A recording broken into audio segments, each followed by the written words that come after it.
Madam আপনার পার্সেলটা। Thank you ভাই, এই যে আপনার টাকাটা। ম্যাডাম আপনি কি বাসায় নতুন? আপনাকে দেখে নতুন মনে হচ্ছে। হ্যাঁ, আমি এখানে নতুন। ও আচ্ছা। নাইদা কে? আরে ভাই আপনি ভালো আছেন? নাইদা ভাই আমাদের রেগুলার পার্সেল ডেলিভারি করে, খুব ভালো আচ্ছা। মানুষ। ভাই আসেন, ভিতরে আসেন। না ভাই আজ না, ঠিক আছে। ভাই আসেন, একটা চা খেয়ে যান। আহ, খাওয়ালে এক গ্লাস পানি খাওয়াতে পারেন। আচ্ছা আসেন, ভিতরে আসেন। আচ্ছা চলুন।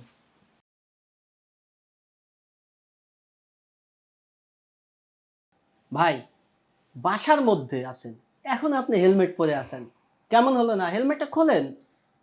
সমস্যা নেই ভাই, সমস্যা নেই। ভাই পানি চলে আসছে, এখনো কি আপনি হেলমেট পরে থাকবেন? না, এখন তো খুলতেই হবে।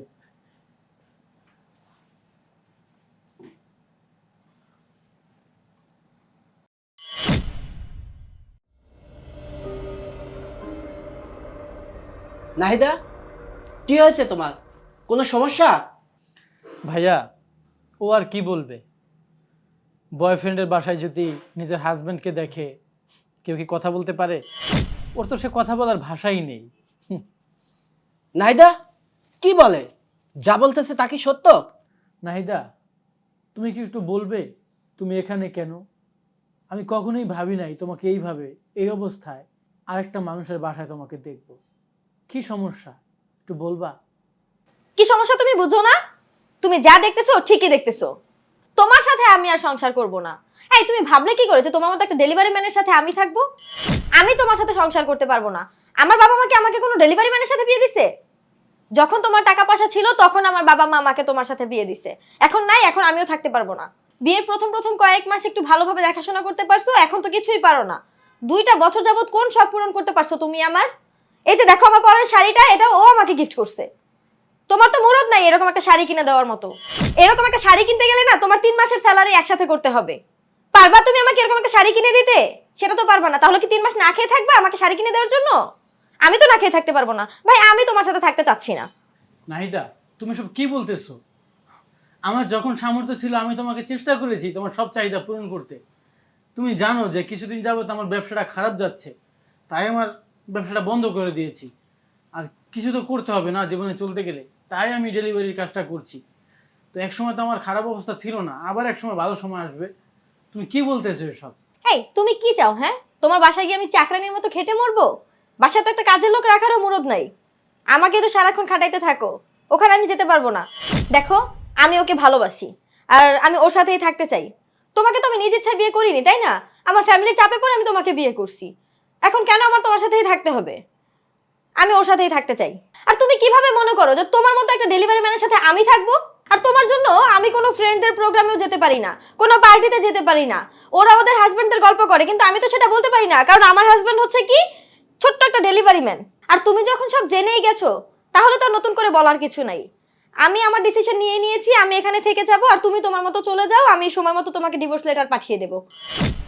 চলে যাও, আর কখনো আমার সামনে আসবা না, আমার সাথে যোগাযোগ করারও চেষ্টা করবা না। আচ্ছা চলে যাচ্ছি, ভালো থেকো তুমি।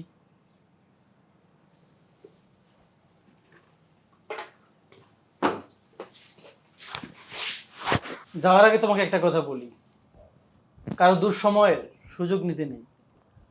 পৃথিবীটা গোলাকার, তুমি মানুষের সাথে যেটা করবে তোমার সাথে সেটাই করবে।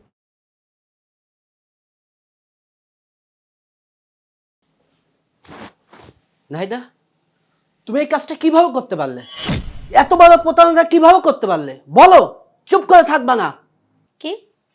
আমি তো তোমার সাথে কোনো প্রতারণা করিনি। আমি তো তোমাকে ভালোবাসি আর তোমাকে ভালোবেসে তোমার কাছে চলে এসেছি। একটা মানুষের সঙ্গে 2 বছর তুমি ঘর সংসার করছো, আর এখন তুমি বলতেছো তুমি আমাকে ভালোবাসো? তুমি ভালোবাসা বোঝো বলো তো? আরে তুমি তো একটা মিথ্যুক। তুমি আমাকে ঠকিয়েছো, ওই লোকটাকে ঠকিয়েছো, তুমি এখন বলতেছো আমাকে তুমি ভালোবাসো? আচ্ছা তুমি বলো তো, তুমি তো আমাকে আজ পর্যন্ত কোনোদিন বলো নাই যে তুমি ম্যারিড, তুমি বিবাহিত। একটা সময় তার অবস্থা খুব ভালো ছিল, আজকে তার অবস্থা খুব খারাপ, তাই বলে কি তাকে ছেড়ে চলে যেতে হবে? তুমি তো লোভী। তুমি আজকে যদি আমার অবস্থা এরকম সেম হয়, তুমি তো আমাকেও ছেড়ে চলে যাবে। আসলে তুমি তো মানুষকে ভালোবাসো না, তুমি ভালোবাসো টাকাকে। তোমার ভালোবাসা শুধু টাকার সঙ্গে, মানুষের সঙ্গে না। শোনো, তাই আমি নিজে এখন সিদ্ধান্ত নিয়েছি যে তুমি আমাকে ছেড়ে যাওয়ার আগে আমি তোমাকে ছেড়ে দিলাম। যাও, তোমার মতো মেয়ের সঙ্গে আমার কোনো সম্পর্ক নেই। যাও, চলে যাও। কি বলতেছো তুমি এসব? আমি কেন চলে যাব? আমি তো তোমাকে ভালোবেসে সবকিছু ছেড়ে চলে এসেছি।